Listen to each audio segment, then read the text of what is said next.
Après 3 mois de fermeture obligatoire, Stéphane Turillon enfile ses habits de résistant. Ouais, un peu de stress quand même, l'air de rien. Le mec qui monte une révolution tout seul. Ce franc-comtois va rouvrir la terrasse de son restaurant.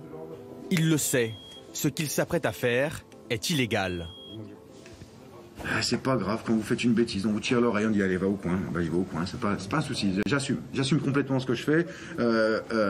Mes clients qui sont là assument aussi, ils savent qu'ils peuvent être amendés à hauteur de 135 €. On en a tous conscience, hein, voilà. Mais la répression ne sert à rien.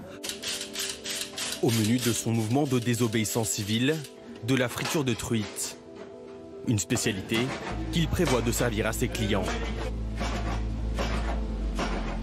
Mais 1 heure avant la réouverture, la gendarmerie arrive sur les lieux.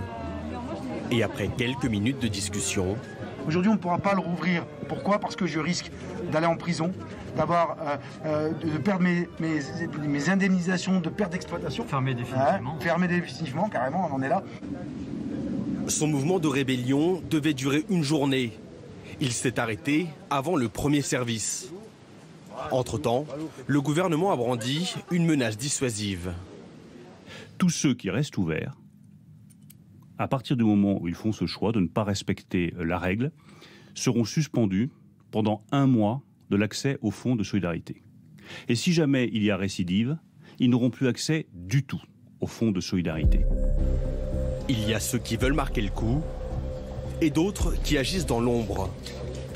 Ces derniers sont justement la cible de cette patrouille parisienne. Il faut savoir qu'il y a environ 300 à 400 restaurants et bars qui sont contrôlés tous les jours. Là, récemment, depuis 2 jours, on a contrôlé 24 établissements qui ouvraient de manière clandestine. Et dans la journée d'hier, 7 établissements qui ont été fermés parce qu'ils ne respectaient pas l'heure du couvre-feu, c'est-à-dire 18 h. Le couvre-feu, cet établissement ne le respecte pas. La sanction tombe. À notre départ, l'établissement sera fermé pour une durée de 15 jours. 15 jours pour l'ensemble de son activité. Cette sévérité, elle s'applique à tous les Français. Les contrôles des attestations se multiplient, notamment sur le périphérique parisien. Ça fait 1 heure que je bouchonne, donc plus d'1 heure, donc c'est difficile d'être à l'heure chez moi. Vous aviez votre attestation Non, parce que normalement je serais rentré chez moi donc, avant 18 h. Ah oui, d'accord. Des contrôles également au péage.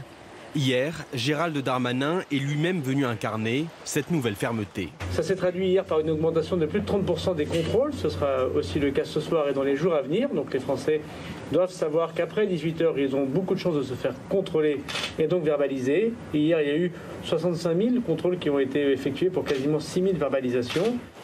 À défaut d'un reconfinement, le couvre-feu est donc renforcé. Pour éviter le confinement, il faut que chacun fasse attention.